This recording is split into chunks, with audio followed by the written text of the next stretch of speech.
Hi, welcome to episode 44 of the American Tributaries podcast, where to break out the bubbles we all live in, we're using modern technology to explore the various currents of people in our great country, kind of like a 21st century Lewis and Clark journey. I'm your host, Michael Whidden, here in Brooklyn, New York, and thank you for joining me in this exploration of America. Today, I'm thrilled to be joined by Dr. Michael Gordon, who has been a dear friend since we first met in college back in, September 1989. Michael is currently an orthopedic surgeon who's doing lots of interesting work. And probably even more importantly, he's always been a loud, proud booster for the Badger State. Michael, thanks so much for joining me today. How are you doing? And could you share a bit of your story? Thanks for having me, and I appreciate you now outing how old we are by saying we all met in our freshman year. Doing well. It's a phenomenal Sunday in Wisconsin with 40-degree temperatures in January, which will take any time we can get them. But enjoying and kind of following your journey with what you're doing for your career path, what you're doing for the people of the country, trying to introduce all of us to things we don't know. Yeah, no, thanks. I think, even, when I visited you in Milwaukee, way back when we graduated from college, we won't keep saying how many years ago it was, but when I visited you, that was the one and only time that I've really been kind of in that whole part of the country, and it was great. And it's shame that it's been so long since we could get back there, but I think it just really underscores how big the country is and how much there is to explore. Actually, it's funny. It reminded me when we were in college that people thought of the Midwest as flyover states. You flew over the Midwest to get to LA and San Francisco and now Seattle, that being a hotbed, or Portland. On the East Coast, it was New York, it was Philly, it was Boston. Now Atlanta's obviously booming, but people forget that Houston's ginormous, Chicago's huge. And I think it was even surprising to you. You can't see the other side of Lake Michigan. It truly is a great lake. It's 40, 50 miles across.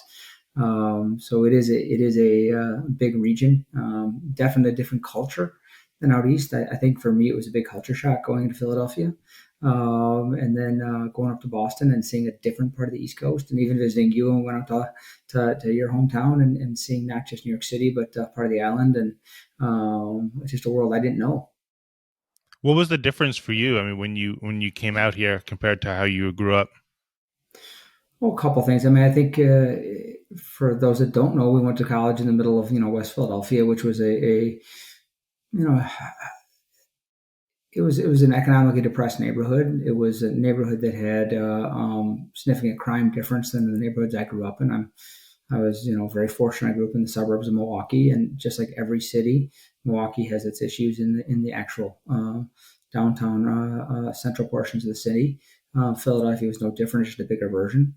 I think it was super eye opening for me because I had. It wasn't so much the racial diversity; it was more seeing the economic disparity of the homelessness, the people that were panhandling, the people that had a lot of mental health on the street. That was really eye opening for me, and it was also eye opening, unfortunately, to see the way some of our classmates responded to it. I remember being very struck by people not necessarily making fun of, but also not respecting those folks. I made an agreement with myself. It's okay to tell a little white lie when somebody was asking me for money on the street, and I'd say no, I don't have anything today, but at least I acknowledged their existence and gave them the respect they deserve, that they were a person. I didn't ever experience anything like that before, and it was pretty eye-opening for me. And the other thing is that Philadelphia is a pretty hard city. Like, people are pretty aggressive. They're vocal. They're kind of more in your face. Wisconsin is a pretty mellow place. We have our strong-willed folks, but it tends to be a little bit more of a take your time before you speak kind of a place, and maybe let the other person go first kind of a place. So after my 4 years in Philly, going up to Boston, I thought Boston was much more of a Midwestern feel. I think partially because it's such a melting pot of people from around the world and so many different cultures come together. It's still East Coast. It's still got a little more of that fast-paced life, yet it is a slower way of life in some ways than what we saw in Philly. Mm-hmm. Oh, wow. What? So, I mean, did you think about staying out in the like in of going to like University of Wisconsin or like other air places in the Midwest, or were you set on going to whatever top school you could get into wherever it was? That's a good question. First of all, we're spoiled here. University of Wisconsin in Madison is a tremendous institution. It's academically very strong, athletically. It's got a great program, particularly now they're really booming, and socially, it's off the charts. And that was one thing that was a little bit of an adjustment for me with going to Penn because we didn't quite have the same student size. It's not a 50,000 person university, and Penn's only got 8 to 10,000 undergraduate students, so it's definitely a different social culture. And because the neighborhood we're in, it's not like you were hanging out in the streets all the time, going from house to house for different parties. But for me, I was fortunate. I was given the opportunity to explore where I could get in, and I wanted to take those 4 years as a chance to see another part of the country. I thought it was really important to do that. I think it's rounded out my perspective on things. I had great support from my family and from the school I went to, which was a wonderful public high school. I'll put a shout out for Nicolay because it really prepared me very well for our experience. I was pretty intimidated when I got to Penn because we met a lot of folks who were went to private schools and boarding schools and had Yeah. what I thought was going to be this elite level education, and I realized my simple public education was actually probably as good, if not better. And I was really spoiled with that. But I just knew I wanted to get away a little bit, and I think for me, for my growth, I needed to get away. I always knew my path was going to be somewhere towards medicine because it's something I always wanted to do. And for me, college also is kind of a step to get to the next level. But I was very fortunate to have the opportunity. And I'll be honest with you, had I gone to Madison, it would have been a great experience. I was a little jealous of my friends when I hear about what they were doing and travels, and I got to live it up a little bit when the Badgers went to the Rose Bowl for the first time.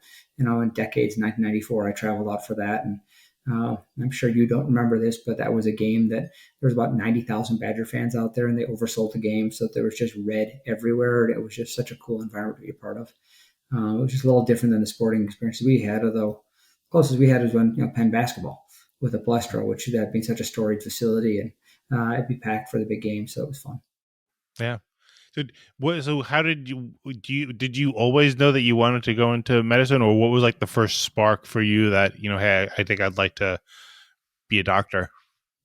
Um, you know, I was I grew up in an environment with my father was an orthodontist, and interestingly, he doesn't have a college degree. He went straight to dental school. And my grandfather was a ear, nose, and throat physician and somebody I just revered growing up. He unfortunately had pretty severe dementia by the time I got to probably late middle school, and then passed away when I was in high school. My uncle, his son, was also a physician, or is a physician, excuse me. I also come from a long line of teachers. My mom's a teacher. My sister's a teacher. And that I enjoy the communication part of that. And I was lucky. Being surrounded by folks like that, I have a love for math and science. I have a love for trying to figure out how things work. I was always involved somewhat in sports on some level, and I was always intrigued reading the sports page about different injuries. And so it kind of was a pathway that was laid out for me. And it made college somewhat easy because I knew the direction I wanted to go in. Now that I take care of a lot of college students, it's fascinating talking to them about what their major is and what their plan is, or asking my 15-year-old high school student, what are you going to do with the rest of your life? And as they're trying to figure it out, and I guess I was one of the lucky ones that knew pretty early. Yeah.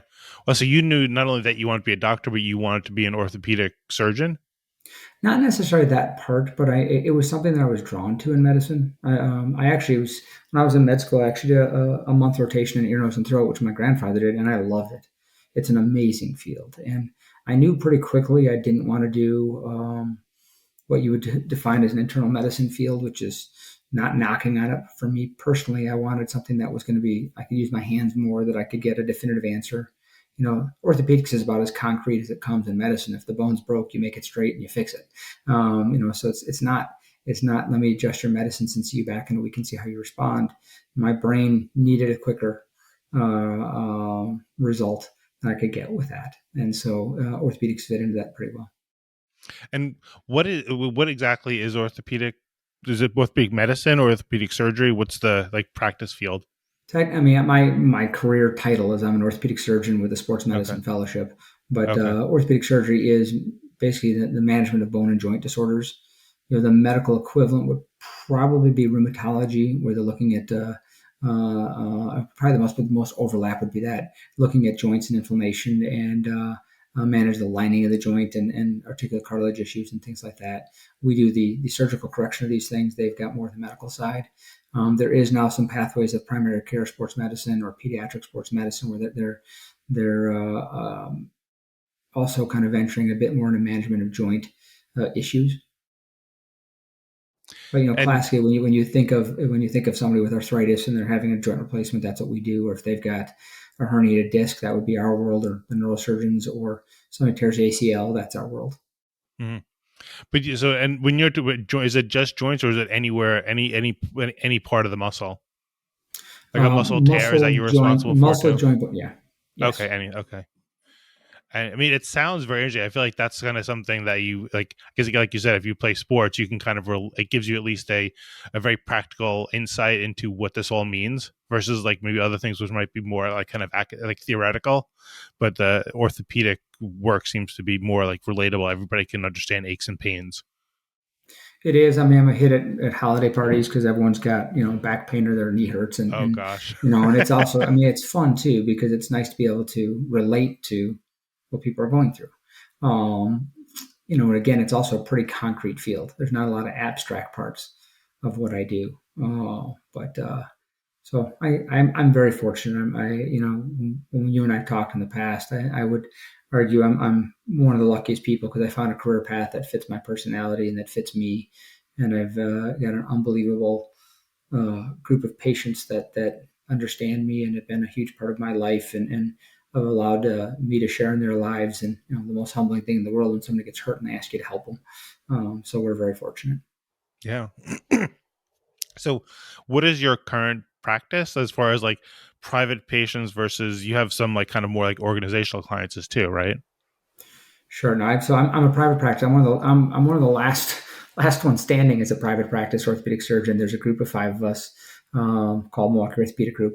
It's actually the first medical corporation started in the state of Wisconsin back in the '60s. Um, in my career, I've had some incredible opportunities. For about 7 or 8 years, I was the head orthopedic doctor for the Milwaukee Bucks. I've taken care of different high schools in town, which is really quite enjoyable to go back to high school sports and the innocence of it and the passion the kids have, knowing that it's going to be the one opportunity to do these sports. I'm now the orthopedic physician for Marquette University, and we're really enjoying that experience. It's a phenomenal institution. The sports programs are great. The value structures is the way it's supposed to be. Students first, athletes second. But part of their experience, that's why they choose to go there, is to be a college athlete. And they want to experience that. Most of them will never go on to play pros, but they have a different experience than a lot of different than a quote traditional student might have. And so I work with the largest running group in the state of Wisconsin called the Badgerland Striders, which is a couple thousand member running group. And I've been a long time runner. So I kind of understand the psychosis that they all have, that they don't running even if they're injured. And so, I can relate to what their experiences are. Hmm. And I guess when you're working with the like with Marquette, is it all the sports teams or just certain teams? Like, how does that work? I'm working with all the teams now. It's not that I'm on site for every game. We're on site for every one of the men's basketball games. We're on site for all the women's basketball games. I try and get to as many of the soccer and lacrosse games that I can. It's amazing how much lacrosse has taken off here compared to, when I first learned about lacrosse with you in the hallway. Only broke one light bulb, Yeah. but it's okay. But Ironic, since your state has a place called lacrosse. Exactly, and quite honestly, a lot of the really bad beer that is drunk in college when we were there came from La Crosse, Wisconsin, from G. Allen Brewery. But we it's really fun because you have things like men's basketball, which is as you can imagine, the economic engine, because they're the ones on national TV, and just like football and basketball generate most of the revenue for sports and on campuses. But the quote unquote secondary sports, the soccer's, the lacrosses, volleyball, our volleyball team is phenomenal this year. packed gym watching him. One of my favorite sporting events I've ever covered was the Big East game against Creighton. It was absolutely packed, loud as can be. People who knew volleyball, and it's great. And the passion of the both the fans and the kids is fantastic. And you also get to see a lot of kids that may not have had an opportunity to get an education come through these programs and go on and do things that are going to change the world. And particularly in the soccer program at Marquette, I've seen a bunch of kids that would never have had the opportunity to get their degree, and they use it as an opportunity to get their degree and literally are changing the world with some of the stuff they're doing. And it's just really neat to be a small part of that process with them. Yeah. Wow. Um, what's from your professional perspective, is any particular sport like the most punishing on a person's body, or do they all have their kind of like Well, challenges? look, they've all going to have their risks. I use your sport of lacrosse. I mean, you've got unbelievably strong, quick twitch people planting and twisting while somebody engaging the upper body. So the injury level is pretty high. I think everyone recognizes with football, the injuries can be pretty devastating just because there's such high impacts. Interesting, if you look at statistics, it's like cross country and cheerleading are some of the highest risk sports out there just because of what they do, but most of the injuries are less severe. So every sport's got their risks, and part of the collegiate process is a very heavy duty strength conditioning program to try and minimize those risks. And have you seen?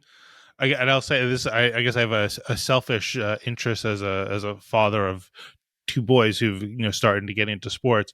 But have you seen a change in the types of injuries because of, I guess, kids being kind of forced to specialize at an earlier age? To where like kids. I feel like when we were growing up, like you might play soccer a lot, but you also might do soccer in the fall and basketball in the winter, and maybe play another sport in the spring or just take time off. Whereas I think what I see even in like just in our neighborhood in like Brooklyn is that kids are playing soccer. They could be playing 9 months a year or more. So have you seen that and like any like I guess change in the kind of injuries or the wear and tear that student athletes have now compared to when you first started? Well, I think that the data is clear out there, and I can't cite all the numbers for you, but the single sport specialization has not been good for kids. It's been bad for injuries. I think it's bad mentally.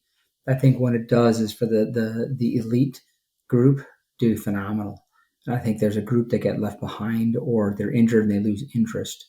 I also read a really interesting article the other day talking about how all of these specialized programs have taken away the ability of kids to lead and develop communication leadership skills, which I never thought of till I read this. But when I was growing up in my neighborhood, you'd pick up the phone and you'd call Johnny's house and say, Johnny, you want to play football today?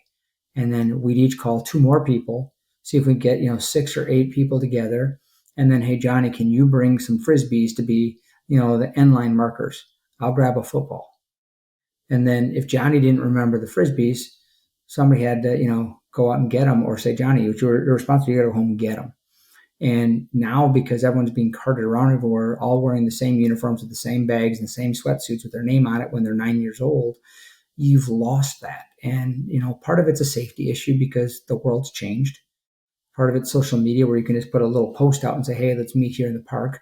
So it's not, you have to start going, looking up phone numbers and do this responsibility thing. And I thought it was a really fascinating article because I never thought about it that way, but there's no question that it is changed the way I think people's attitudes are about sports. I've also, for the first time in my career in the past few years, had kids happy when they've gotten injured so they can stop playing, which really surprised me.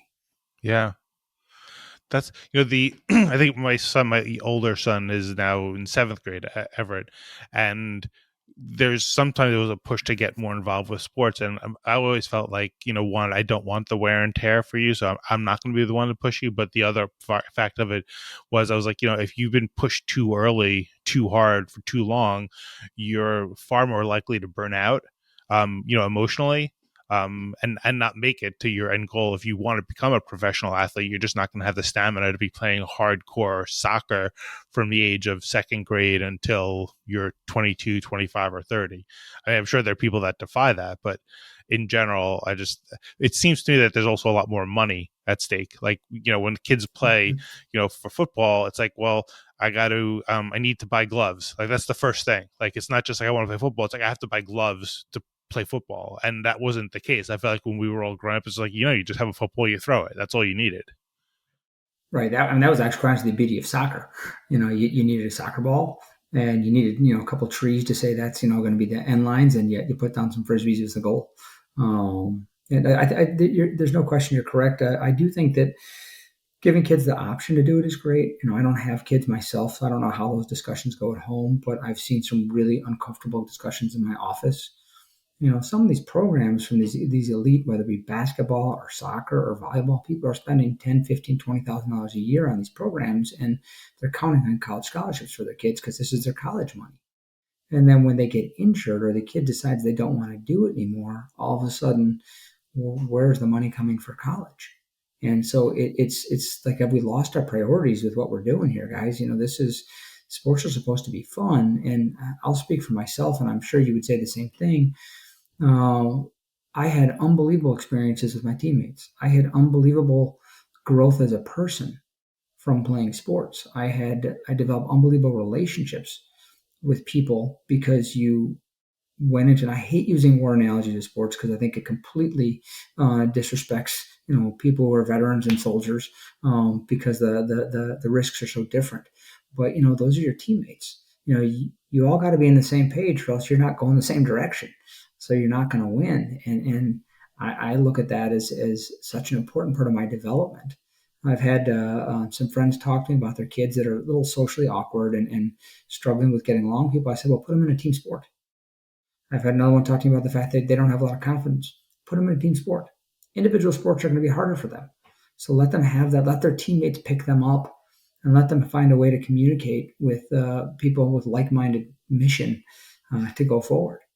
But you also have to love it. And if you don't love it, don't do it. Maybe they're going to be the theater child, or maybe they're going to be the music child, or maybe they're going to be the computer kid, whatever it is that they do. But let them find their niche. But for me personally, sports was a big part of it. Yeah, yeah. No, I think it is, and I think it's also. I mean, sometimes it's corny, but like for me, one of my all-time favorite movies is it's Rocky 3. But Sure. like just the idea of like somebody kind of like overcoming the challenges, and you see it all the time, and I think it's those can be like the reference points to kind of like willing yourself to at least try. Like to me, as a parent, I try to like say to my kids like whatever you're gonna do, I don't care if you succeed or fail, but you want to at least know that you leave it all on the field. You want to know that you tried your best. I really don't care whether you succeed or fail. Just try your best. Mm-hmm. Oh, And I that's at agree. least that was a mantra. I agree with you completely. And the funny part is, my parents still don't understand soccer. To the day my father passed away, I don't think I ever fully understood the sport, but they would always be out there supporting me. And what they really learned to enjoy was in the running that I've done as I've gotten older, and I've traveled around with some friends to marathons around the country, and just this really nice network of people. My parents love going to Boston for the marathon.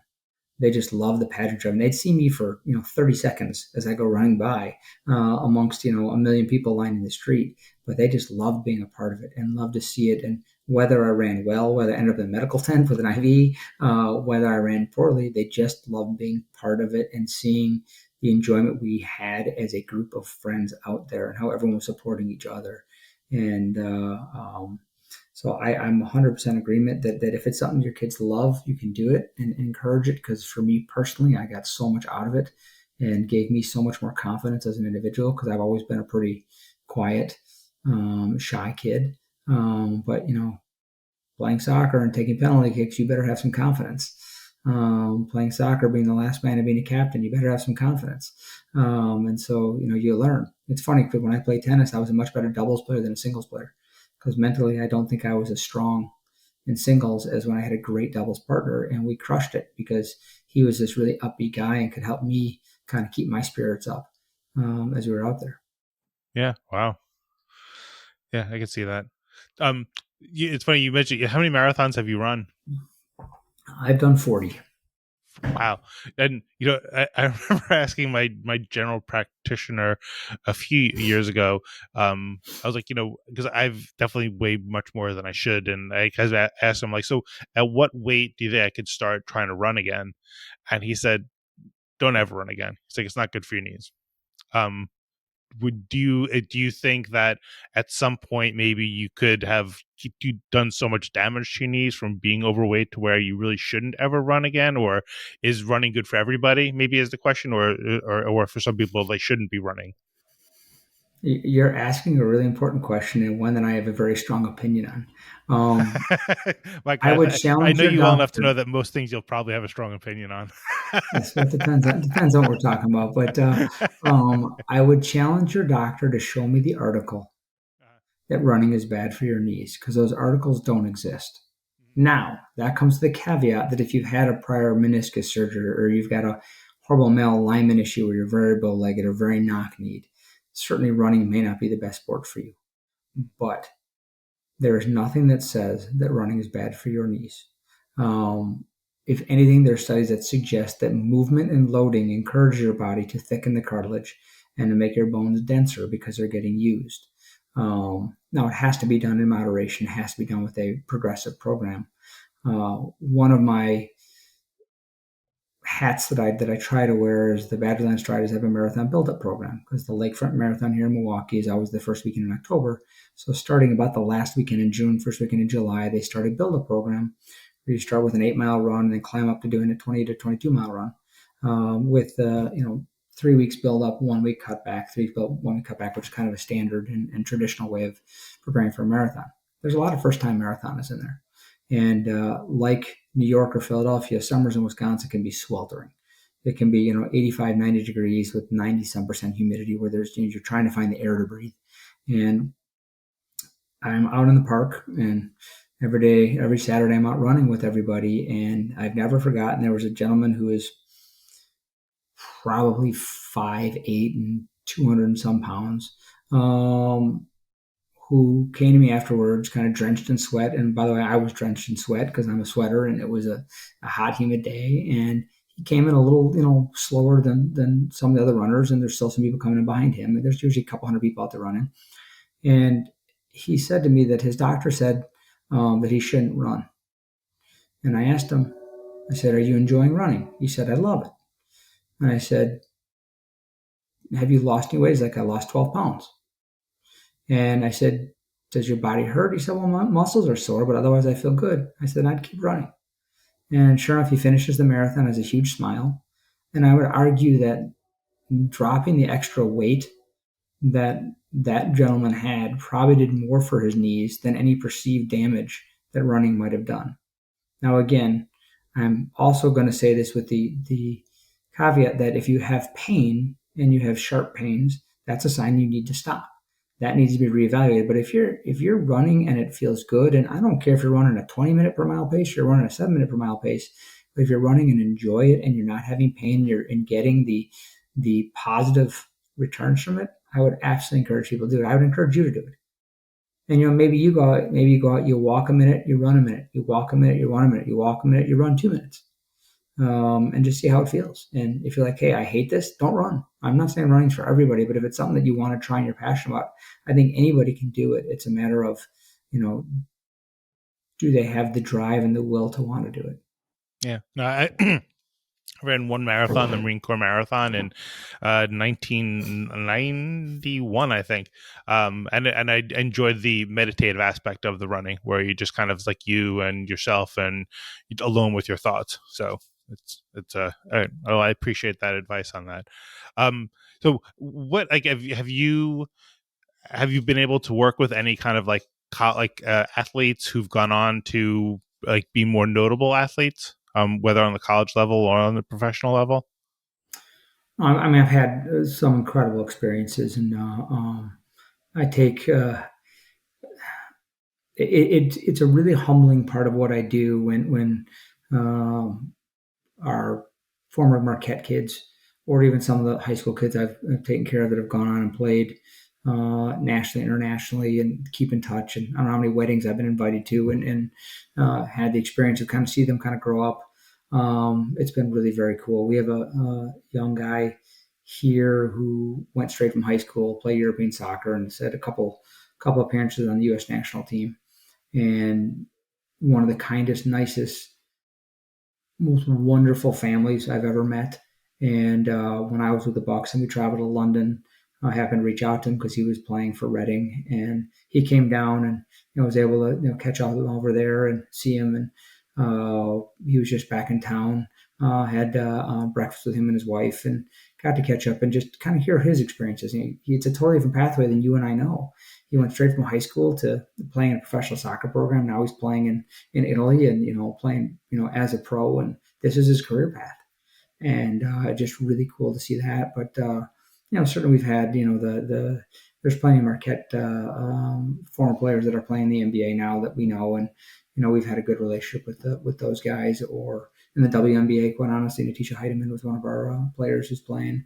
Um, and obviously, my time with the Bucks, I've experienced uh, interactions with lots of different folks. I've been completely intimidated by Shaq, who is quite possibly the largest human being I'll ever see in my life.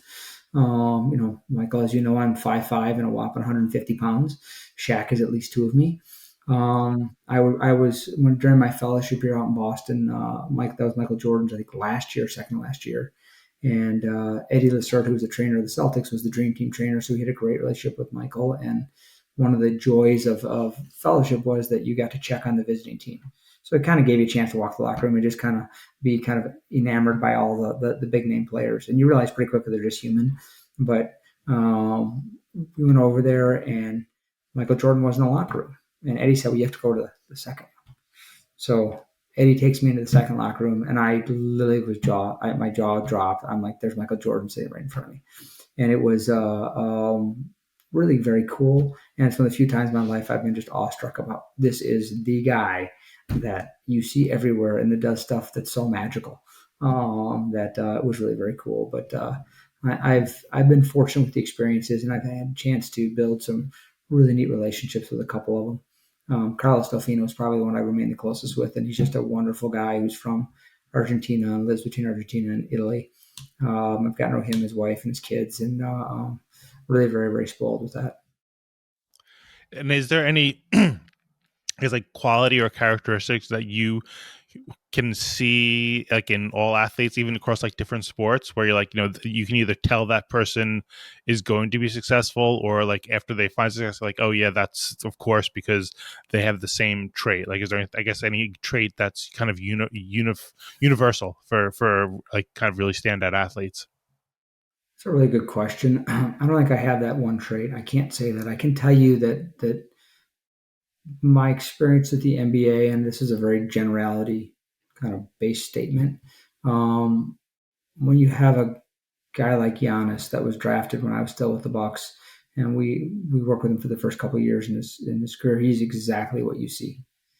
He is the immigrant young man who had the fortune of his family on his shoulders, and he is one of the most likable, kindest, energetic people who was so passionate about doing well because he came from nothing.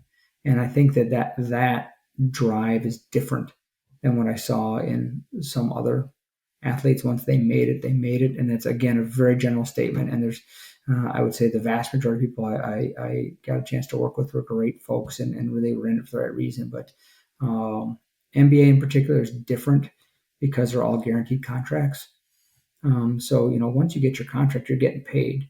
And, there's really no way you don't get paid unless you do something horrific.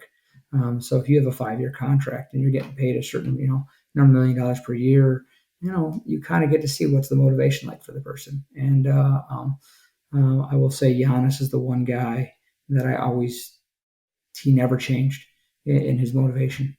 We had a couple other guys too, actually, on this current roster of the Bucks that I'm no longer affiliated with, but that we had taken care of that had that same.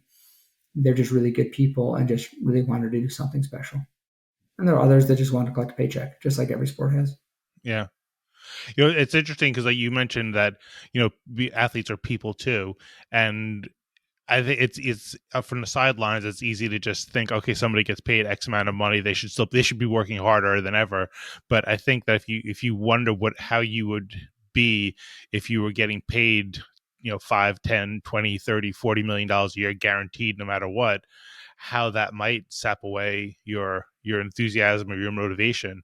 It to be human nature for something to kind of change and to be able to continue that is definitely impressive in and of itself. I always kind of told the kids, like my sons, when they want to play sports, is like, you want to do it, don't even do it for the numbers, like for how many goals. Like when Everett was playing soccer, I never told him to worry about the goals. It's all about just, did you do everything right? Did you, they think about it as a craft? You want to Mhm. know that you did it the right way, not that you scored the right number of goals. Because if you're a really good athlete and a really serious soccer player, you'll know that somebody can score a lot of goals and not necessarily have a good game, and you know that somebody can score no goals and actually had a really good game.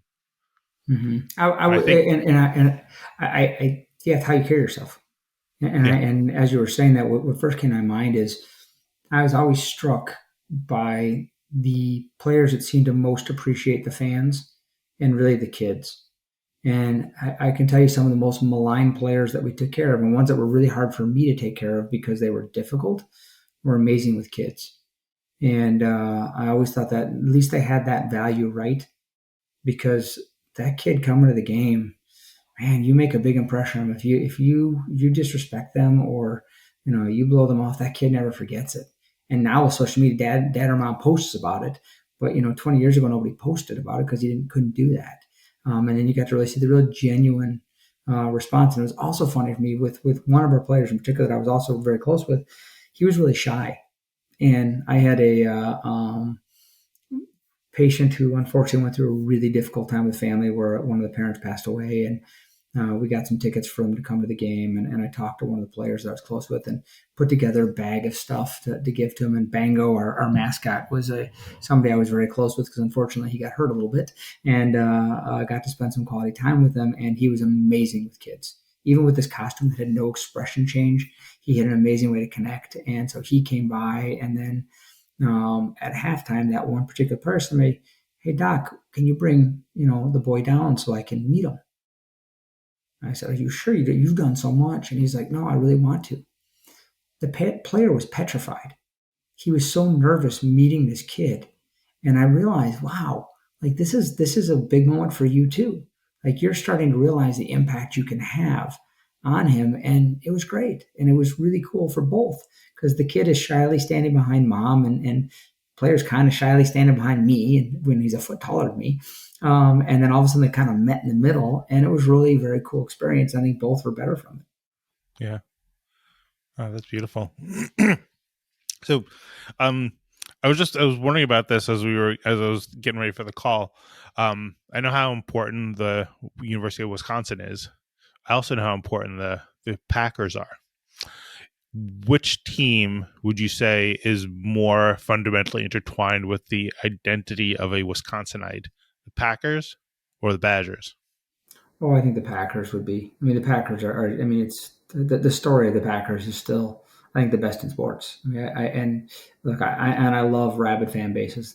Giants, Jets fans in your world, I get it. Eagles fans are crazy, but they're rabid, and I get it. I mean, the fact that I'm actually officially a part owner of the Packers with a completely useless investment that has $0 value, but I get to put it on my wall as a stock owner, and it's owned by the city. And if the team is ever sold, I believe all the proceeds go to the American Legion Post.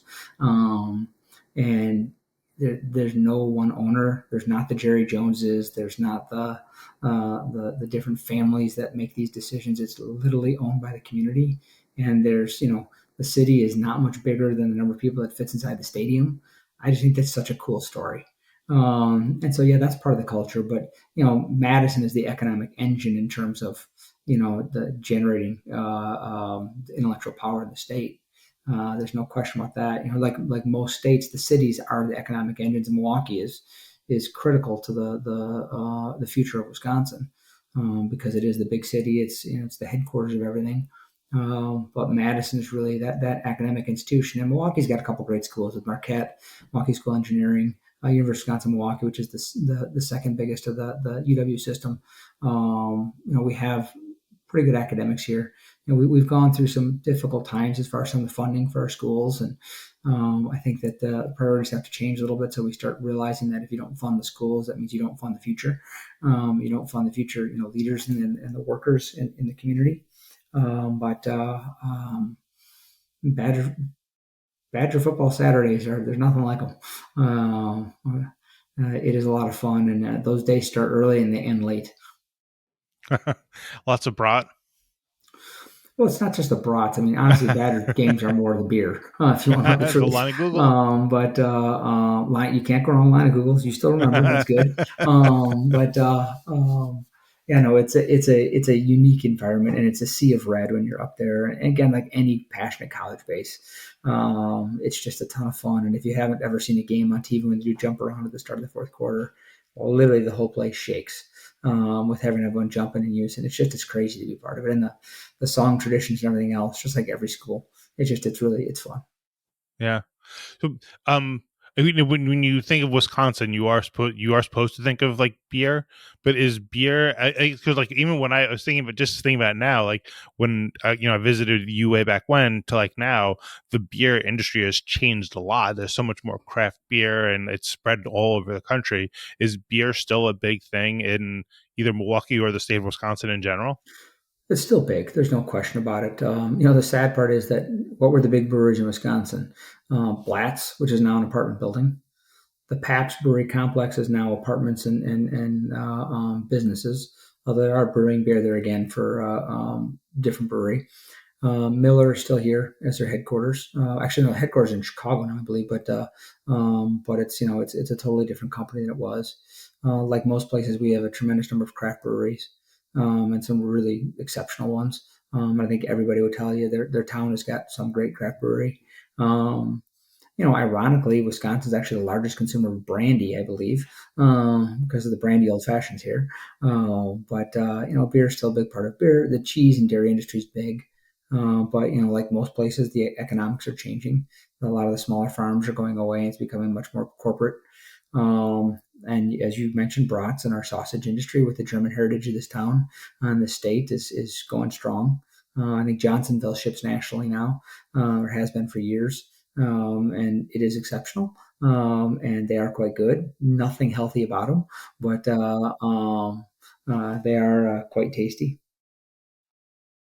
Wait, Johnsonville, is that what you Johnsonville's out of said? Sheboygan, Okay. Wisconsin. I think that they're the largest ones now in the state, and they ship nationally. But Usinger's is one of the big ones in Milwaukee. It's Usinger's and Clements. Okay. All right. Well, And Usinger's the Usinger Elves uh, is the storyline behind them. okay. Well, there's some things for people to Google if they're interested in learning more about Wisconsin Mm-hmm. brat. And um, there's nothing. It is funny. When I was in Boston in med school, it's when the Packers played the Patriots, and oh wow. I decided to do a little Packer party. First of all, my friend at the time sent me a Packers flag that I put on my car, and I got chased down the street by people with shovels. So I took that off, but I had a couple cases of line of Google shipped out, and I forgot if I got 6 or 12 pounds of brats shipped out. And brats, if you look at them, are not very attractive. Mm, It is not a good looking piece of food you're about to eat.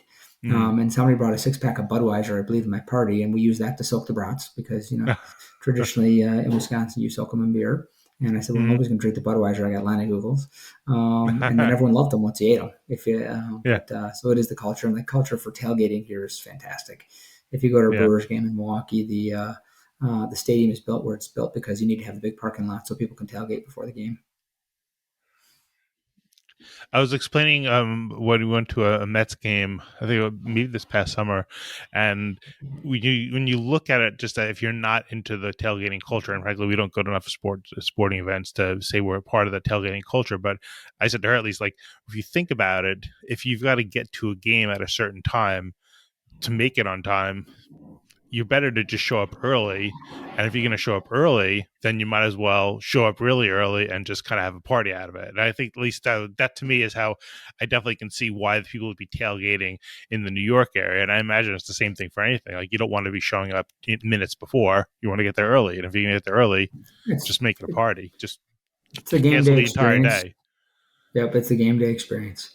Yeah. I was thinking as you're describing that, there was a couple years ago LSU played the Badgers in Lambeau Field, and a lot of the LSU fans stopped in Milwaukee on the way up, spent the night here before, and we had a great time talking to all these fans. You know, they've got their RVs, they're ready to do the big tailgate, and I'm like, it's going to be just nuts in that parking lot because that's the culture up here too. And I'm sure the food that was shared and their jambalaya and panat and all the other stuff and our brats and burgers and everything else, I'm sure it's just a phenomenal party up in the parking lot. Does the Mississippi start in Wisconsin? It's, I believe it starts either in northern Wisconsin or actually, I know it's either northern Wisconsin or Minnesota. I think it's in Minnesota side though. Okay. But it basically it's kind of the border between the two states. Okay. It's interesting then that you'd have like the LSU one end of the Mississippi and And I felt like that. the happening at the other end of the Mississippi. Mhm. Um, is there something that you wish people knew more about Wisconsin, or they don't know about at all about Wisconsin? I again, I think that the phrase that it was a flyover state when we were in school out east, that was an eye opening for me because I do think there's a cultural understanding that the coasts are where everything's happening. And I mean, if you haven't been to Chicago, Chicago's massive. You know, Chicago's buildings, rival the New York buildings. They're like the same density. I just heard a report that they've got the worst traffic of any city in the country because this is still a driving area as opposed to New York. I think it's much more subway and taxi centered. But Wisconsin's a good place. It's good people. It's a very family-oriented place. It's a respectful place. Um, it's a hardworking community. Um, and I think we've got a lot of great things going on. And the nice part for me is that if I really want big city life and I want to deal with that, if I want to catch some major Broadway show, I can go to Chicago. If I want, the big city experience, it's literally a 87-minute, drive away from where I live. Now, if you do it in the middle of rush hour, it can be a 5 hour or 4 hour drive. But I think we have the best of both worlds. The other thing is that we have the four seasons here that is really quite nice.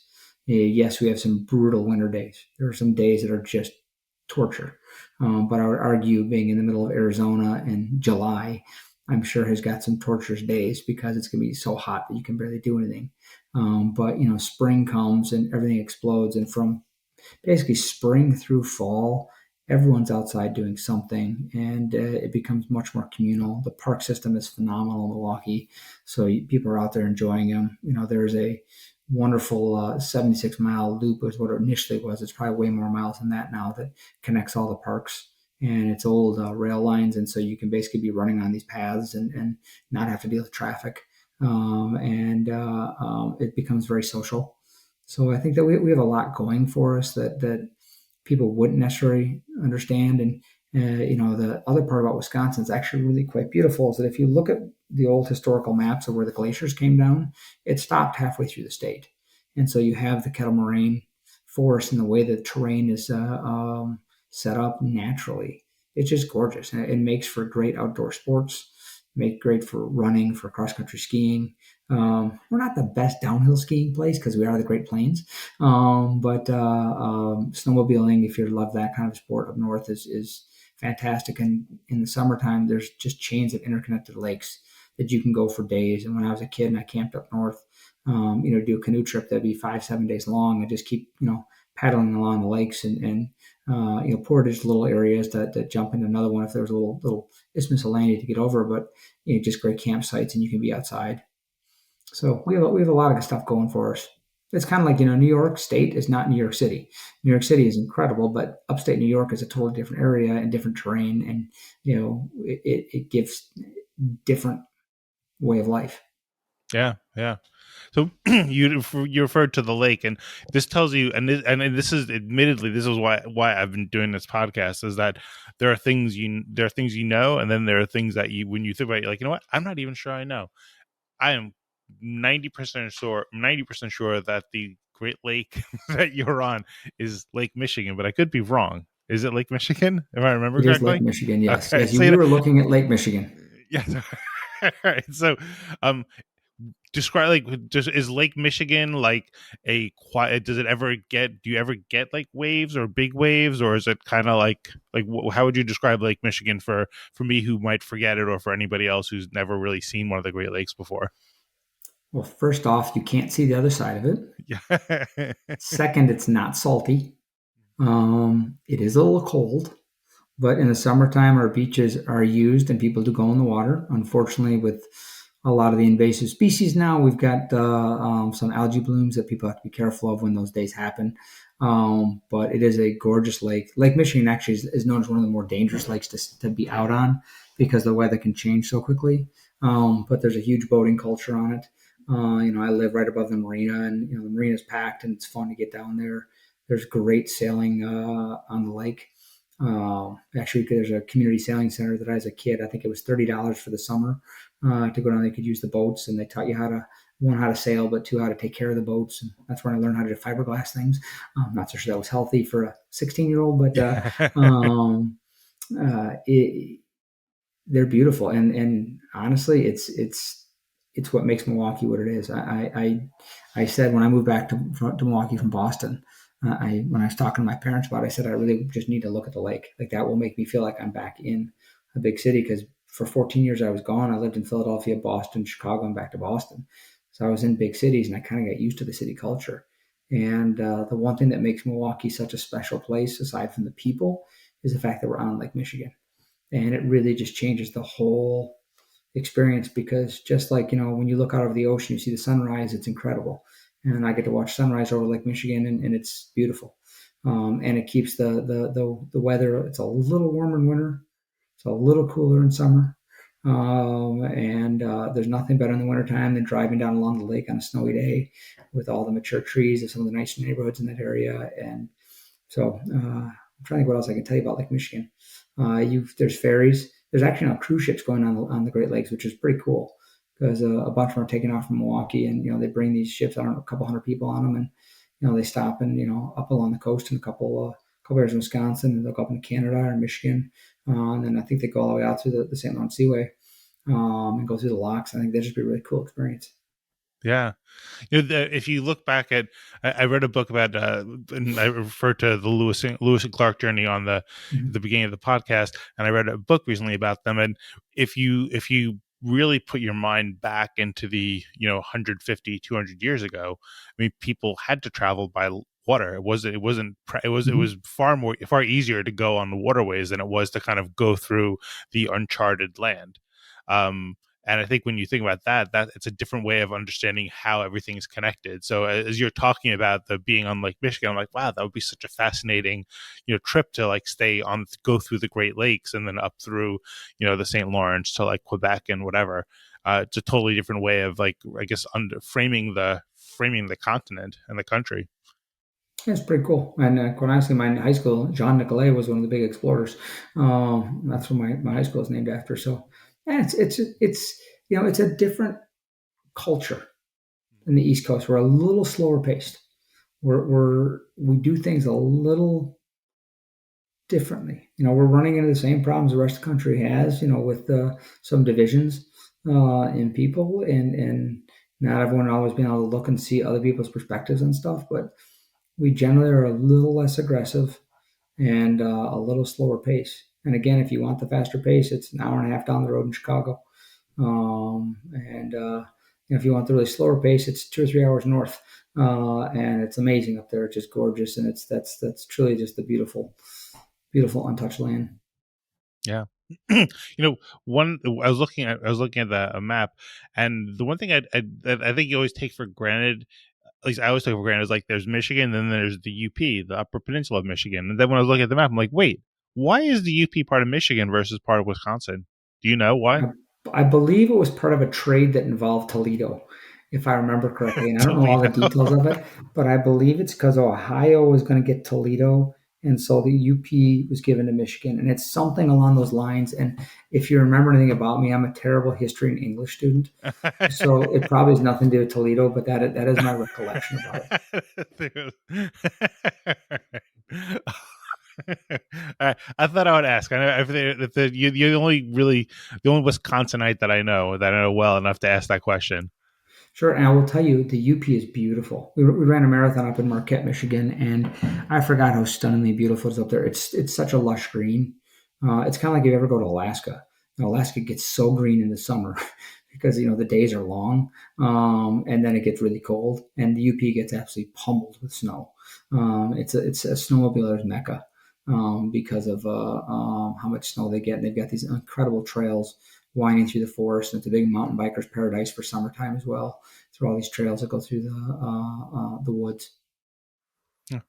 You'd mentioned that, I guess, like the divisions and stuff, and one of the things that, like, I guess I've been thinking about is, I've talked to somebody else who was in Wisconsin, not Wisconsin, Minnesota, and he was not near Minnesota, not near Minneapolis, and I was talking to somebody else about Illinois, and he was saying he's from like Southern Illinois, and the point that both of these people were talking about was like our state is not the city that you think it is. Like, you think of Illinois, you think of Chicago, and it's like they'll make the point most of Illinois is not Chicago, and most of Minnesota is not Minneapolis, and there's and I would say I don't know if what the resentment seems to be almost more just kind of like we're tired of like being um people not paying attention to us, or people don't even like think about us. They just think the state is this, and we're the city drives the entire state. So like the division, if we can even call it that I've sensed,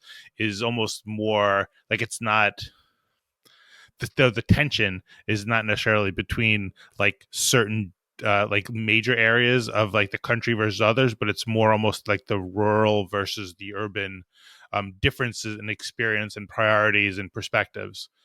Do you see that in Wisconsin too? Well, that's 100% what it is. I mean, it's even suburban into urban.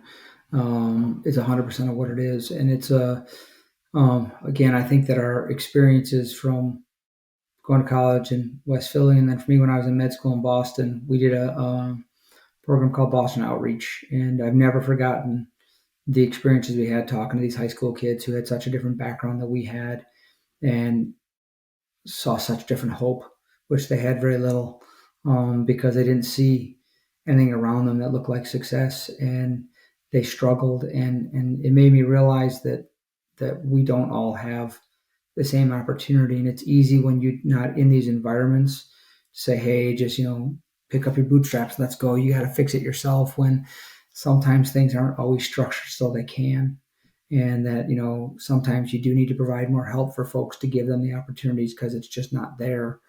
um, and I think that's a big part of what I see in Milwaukee. I think it's easy to say, hey, your problems are, you got to fix your own community, and take care of yourself, because we don't have that problem out here. Like, I'm in my parents' house right now, where I grew up in the Northern Burbs, and we don't have those problems out here. Well, guess what? We all have those problems because we're all one big society. So if one part of the society has the problem, we all have it. And it's you're better off, trying to lift everyone up than trying to leave some people behind in my world. And that's the way I kind of view things. And I think Wisconsin mirrors the rest of the country. Our problem in our state, like several states, and this goes both ways, is we're very gerrymandered, and it's nearly impossible for um, anybody but a Republican to have a majority in the state by the way the state is gerrymandered. And it's unfortunate, again, with not picking one side or the other, because there's plenty of states that also have a Democratic gerrymandered thing. It just doesn't make sense to me, because it's completely non-democratic in terms of democracy to do things that way. There was just an article in the paper today where they talked about these are the priorities when they do all the surveys on people in Wisconsin. Not one of them is looking after Hunter Biden's laptop. Not one of them. I forgot what the whole list was, but it was the stuff that we think about. It's how do we handle inflation? How do we do with the economy? How do we provide health care for people? Like, those are things that are people's priorities, but it's not what's being discussed, because it's not what gets you elected. And that I think we mirror the rest of the country with it. Yeah, it doesn't get you clicks, and it doesn't get you, Yep. eyeballs and whatever else. And I think Mhm. that what I realized with this podcast is that, to me, I guess maybe my way of kind of creating my own media a little bit, like kind of like, what we need to. I'm trying to model the idea of having conversation and learning. And I think to me, like one of the things, and I took some kids down to South Carolina as part of like a parallel project, for American tributaries. And, we were down there for a week and the kids learned so much about the state of South Carolina. But what I told them is like, to me, I gave them the reference of like, I called it the pizza pie of knowledge. And I said, the pizza pie of knowledge is you got one slice that represents everything you know. You got two slices that represents what you know you don't know. And there's going to always be those five slices that you don't even know you don't know. And I think we need to be more comfortable acknowledging that we don't know that, and always be looking to learn more and be more kind of curious and open-minded, and I guess really not take the bait of the people or the powers or the technology that wants us just to kind of like, click, click, click, click, click on the outrage that really doesn't mean anything. It's not going to get us anywhere. Mm-hmm. No, I've come to realize that first off, the first thing I have to tell you is that you've already showed your bias because you'd assumed that the pizza was sliced in a round with, triangular pieces as opposed to the square pieces. It's the You only might way have to do it. 16 pieces, but that is true in New York You style, by can't the way. I agree with you you. can't twirl a square. Well, no, but you can cut the round one in square pieces. But that would God, not be that'd New be York slice, the though. horror. But I've come to the realization, and I learned this actually at Penn.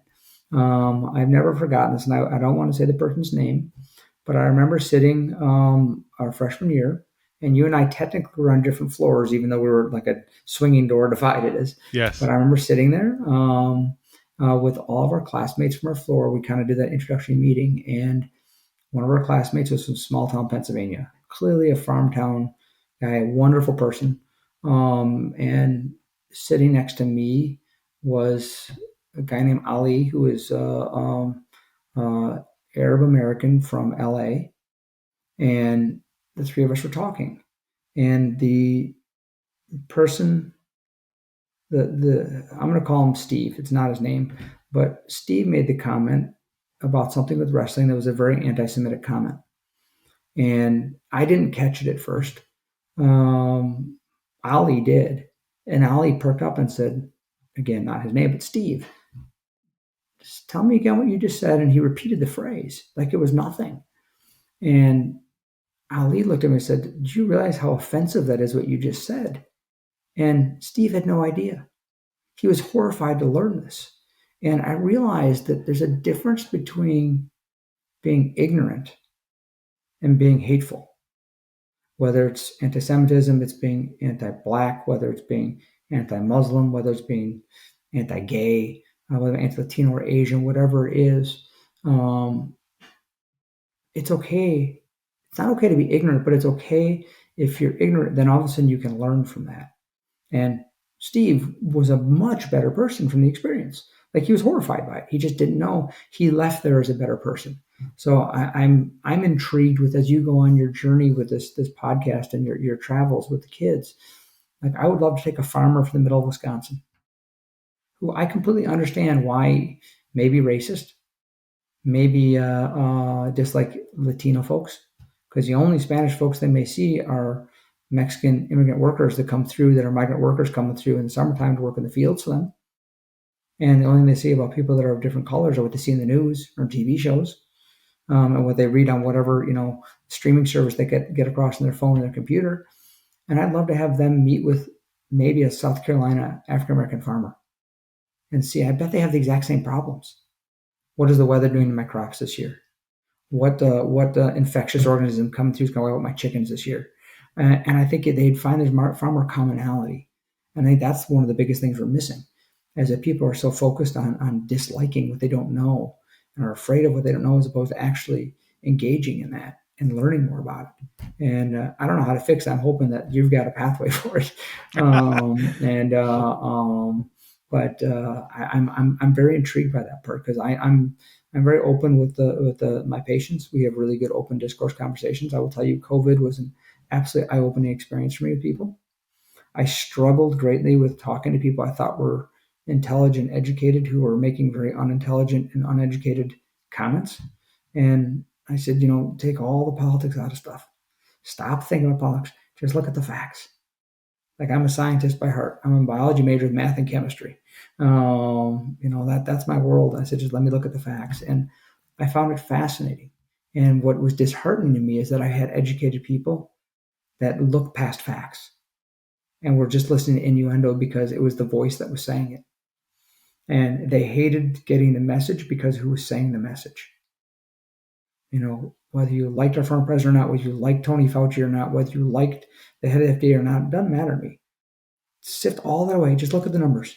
Just look at the facts. It's much easier that way.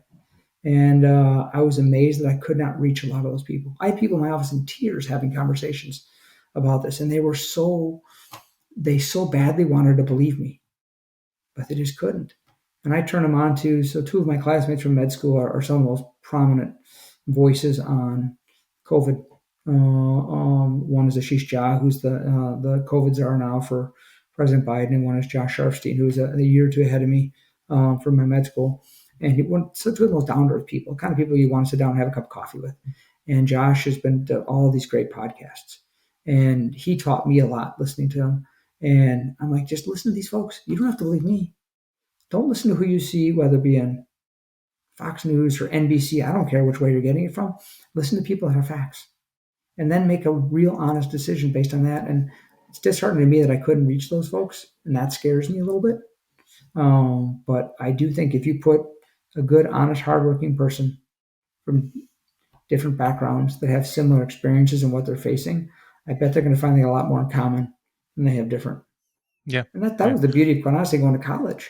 We went to college. We went to people school with people of all different backgrounds. And I thought it was a really cool learning experience. Yeah. Well, I think, and to close on, I think what we're talking about, I think I think that the confounding thing, but the truth of the matter is that people, as you know, are both emotional and mental. So I think we're never going to be purely logical, and I think that, to me, like, I've tried to, I guess I just, like, not about like trying to understand, but more maybe reframe things to understand that, like, I guess, like, if you were to say somebody who, like, thinks about, like, okay, you're presenting me facts about this, about a vaccine, um, that there are people who are going to see that through an emotional prism that they wouldn't be able to shake. And a lot of the discussion usually goes more towards maybe, like, kind of more right wing political, like, perspective on it. But there's also the left wing. There's many, like, Black people who were very suspicious of the government wanting to, like, put something in their body because they've been victims to government Absolutely. experimentation. And I think that, to me, that's something that is almost unavoidable. And I think that in some respects we can be, it was frustrating, and I'm not certainly don't know what it would be like for you to be in the healthcare world like you were, in really the front lines of the battle. But in some respects, it's actually pretty miraculous that we were able to kind of have this pandemic and actually have as much vaccine made and administered that we did the way we did. I think, to me, one of the things that was a problem was that the vaccine seemed to had to be kind of administered from more like kind of centralized facilities, because of, I think, maybe the vaccine was like it was like it had to wasn't be, shelf like, stable. stored. It had to be stored a Yeah. certain way. Mm-hmm. And if you had that vaccine more available from more general practitioners and family doctors, you might have been able to get another 5-10% of people, because it would have been But, less about the but government. Michael, and the reality is that even when you did, people still didn't take it. It was an inherent, and you're right, there was a cultural bias with part of it, but it was an inherent part of it. What I found fascinating is that the particular patients I'm thinking of will let me do surgery on them, will trust me so much that they will let me do an operation, put them in anesthesia, and do an orthopedic procedure on them, and yet still couldn't trust my opinion on a vaccine that had a tremendous amount of data suggesting its safety. And they just could not overcome what they were hearing from their news source or whatever it was, and could not overcome the presentation of it. And it wasn't based on facts. It was based on the voice that was presenting it. And that was the fascinating part, because one of them was like, I can't trust that Fauci guy. I said, I get that. I understand that he's got a lightning rod of a role right now. But take him out of the equation. If you hate President Trump, take him out of the equation. So there you got both sides. Just look at the facts. This is paralyzing our society. We can do something to get things going again. And yeah, there's bias against it. And there's doctors that didn't like it. But the vast majority of the data, overwhelming amount of data, was supportive of it.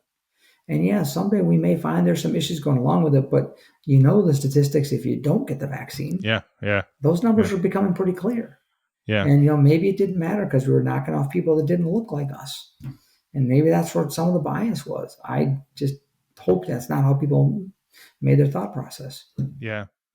I think to me there was more I think an issue of like I think there were things where this was kind of confronting a point where there was a lack of trust for the government. Like it was almost like, and it was selective trust for sure.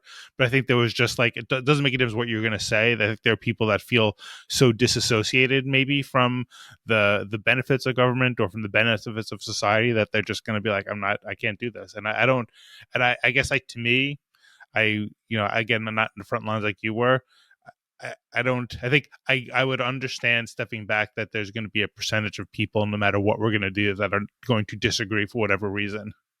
And I think in the heat of that moment and with the politicization of it, that it was a shame, but that it was going to happen one way or the other.